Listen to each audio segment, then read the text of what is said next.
Abraham வணக்கம். பிரதமர் நரேந்திர மோடி தலைமையில் நடைபெற்ற நிதி ஆயோக் கூட்டத்தில் தமிழ்நாடு முதலமைச்சர் விஜய் தமிழகத்துக்கு தேவையான திட்டங்கள், தமிழகத்தில் தற்போதைய முக்கிய தேவைகள் குறித்து பேசியிருக்கிறார். முதலமைச்சராக விஜய் பொறுப்பேற்ற பிறகு முதல் நிதி ஆயோக் கூட்டத்தில் அவர் கலந்து கொள்கிறார்.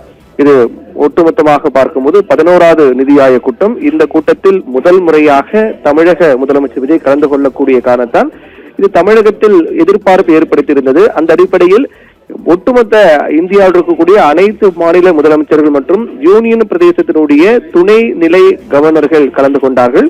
முதற்கட்டமாக இந்த நிதி ஆயோக் கூட்டம் தொடங்கியவுடன் பிரதமர் நரேந்திர மோடி தொடர்ந்து பேசினார். அதற்கு பிறகு மத்திய உள்துறை அமைச்சர், அதே போன்று பாதுகாப்புத்துறை அமைச்சர், நிதியமைச்சர் உள்ளிட்ட முக்கிய அமைச்சர்கள் கலந்து கொண்டு அவருடைய கருத்துக்களையும் இந்த நிதி ஆயோக் கூட்டத்தினுடைய முக்கியத்துவத்தையும் வலியுறுத்தி பேசினார்கள்.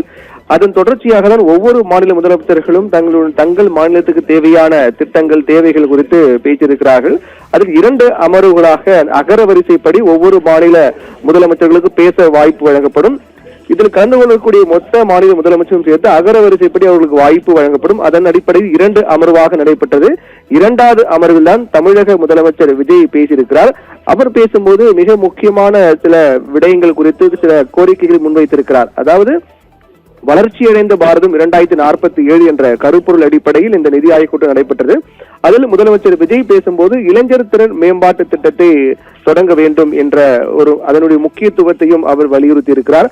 அதே போன்று மத்திய அரசு நிதி உரிய நேரத்தில் வழங்க வேண்டும் என்ற கோரிக்கையும் அவர் முன்வைத்திருக்கிறார்.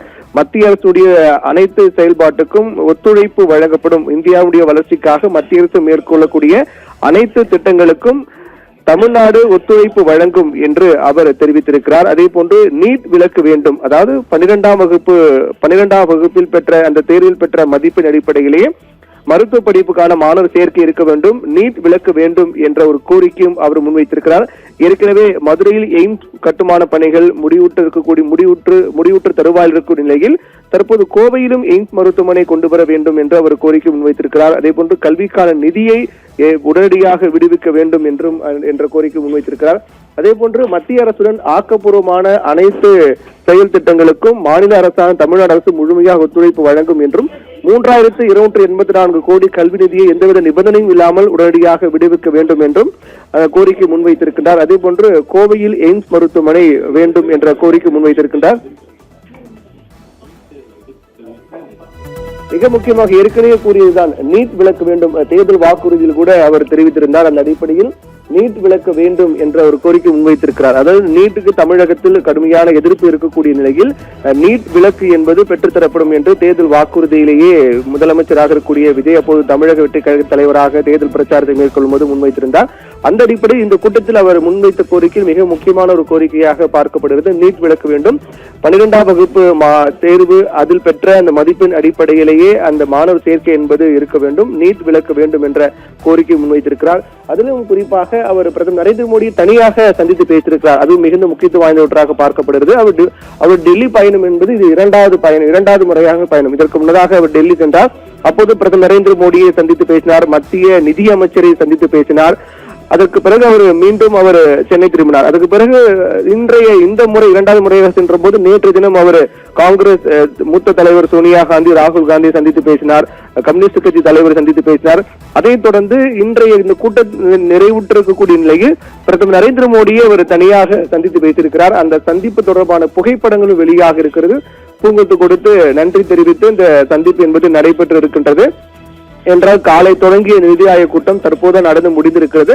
கூட்டம் முடிந்து தமிழக முதலமைச்சர் விஜய் டெல்லி தமிழ்நாடு இல்லத்திற்கு திரும்பி வந்திருக்கின்றார். நாளை அவர் தமிழகம் வர இருக்கிறார். அவருடைய பயண திட்டம் என்பது 3 நாட்கள் ஆக இருக்கக்கூடிய நிலையில் நேற்று டெல்லி சென்றார். இன்று நாளை அவர் தமிழகம் சென்னை வர இருக்கின்றார். இந்நிலையில் தான் அவர் வைத்த மிக முக்கியமான கோரிக்கை பொறுத்தவரையில் கோவை பகுதியை அதாவது கரூர் கோவை பகுதியை 6 வழிச்சாலையாக மேம்படுத்த வேண்டும் என்ற ஒரு கோரிக்கை முன்வைத்திருக்கிறார். ஜிஎஸ்டி சாலையில் செங்கல்பட்டு திருச்சி வரையிலான சாலையை 6 வழிச்சாலையாக மாற்ற வேண்டும், கரூர் கோவை பகுதியை 6 வழிச்சாலையாக மாற்ற வேண்டும் என்ற கோரிக்கை முன்வைத்திருக்கின்றார். திருக்குறளை தேசிய இலக்கியமாக அறிவிக்க வேண்டும் என்பதுதான் மிக முக்கியத்துவம் வாய்ந்த ஒன்றாக பார்க்கப்படுகிறது. அவர் இந்த கூட்டத்தில் முதலமைச்சர் விஜய் கலந்து கொள்ளக்கூடிய முதல் கூட்டம் அந்த முதல் கூட்டத்தில் அவர் பேசியது, அவர் வைத்த கோரிக்கை என்ன என்பதில் அதில் மிக முக்கியமான கோரிக்கையாக பார்க்கப்படக்கூடியது நீட் விலக்கு. நீட் விலக்கு வேண்டும் என்பது மாநில அரசான நாங்கள் மிக உறுதியாக இருக்கின்றோம். அதனால் நீட் விலக்கு எங்களுக்கு நிச்சயமாக தேவை என்ற ஒரு கோரிக்கை அவர் அழுத்தமாக முன்வைத்திருப்பது வரவேற்கக்கூடிய ஒன்றாக தான் பார்க்கப்படுகிறது. அதே போன்று திருக்குறளை தேசிய இலக்கியமாக அறிவிக்க வேண்டும் என்ற கோரிக்கை முன்வைத்திருக்கிறார். இதுக்கு முந்தைய அரசு கூட தொடர்ந்து திருக்குறளை ஒரு தேசிய இலக்கியமாக அறிவிக்க வேண்டும் என்ற கோரிக்கை முன்வைத்து வருகின்ற, ஒரு தேசிய அளவில் அதற்கான அங்கீகாரம் கிடைக்க வேண்டும் என்ற ஒரு கோரிக்கை தொடர்ந்து இதற்கு முந்தைய அரசு முன்வைத்து வந்த நிலையில் தற்போது அதையே தொடர்ச்சியாக முதலமைச்சர் விஜயும் அதே கோரிக்கை முன்வைத்திருக்கிறார். திருக்குறளை தேசிய இலக்கியமாக அறிவிக்க வேண்டும், இரண்டாவது எய்ம்ஸ் மருத்துவமனை கோவையில் அமைக்க வேண்டும். ஏற்கனவே மதுரையில் எய்ம்ஸ் இருக்கக்கூடிய எய்ம்ஸ் அதாவது கட்டுமான பணிகள் நடந்து வரக்கூடிய நிலையில் இரண்டாவது எய்ம்ஸ் மருத்துவமனை கோவையில் அமைக்க வேண்டும் என்ற ஒரு கோரிக்கையும் அவர் முன்வைத்திருக்கிறார். இது மிகுந்த முக்கியத்துவம் வாய்ந்த ஒன்றாக பார்க்கப்படுகிறது. ஒன்று, நீட் விலக்கு வேண்டும் என்ற கோரிக்கையை முன்வைத்திருக்கிறார். அதே போன்று ஏற்கனவே மதுரையில் எய்ம்ஸ் மருத்துவமனை இருக்கும் நிலையில், அதாவது கட்டுமான பணிகள் நடந்து வரும் நிலையில் இரண்டாவது எய்ம்ஸ் மருத்துவமனை கோவையில் அமைக்க வேண்டும் என்று தெரிவித்திருக்கிறார். அதே போன்று மிக முக்கியமானது திருக்குறளை தேசிய இலக்கியமாக அறிவிக்க வேண்டும் என்று அவர் முன்வைத்திருக்கிறார். இப்படியாக சிறப்பாக செயல்படக்கூடிய மாநிலங்களுக்கு உரிய அங்கீகாரம் தர வேண்டும். எந்தெந்த மாநிலங்கள் சிறப்பாக செயல்படுவதோ அந்தந்த மாநிலத்துக்கு உரிய அங்கீகாரம் தர வேண்டும் என்ற ஒரு கோரிக்கையை முன்வைத்திருக்கிறார். அதாவது சமஸ்கிருத திட்டத்தின் நிதி SSC என்று சொல்லப்படக்கூடிய சமக்கர சிக்ஷா திட்டத்தின் நிதியை உடனடியாக, கல்விக்காக வழங்கப்படக்கூடிய நிதியை உடனடியாக வழங்க வேண்டும்.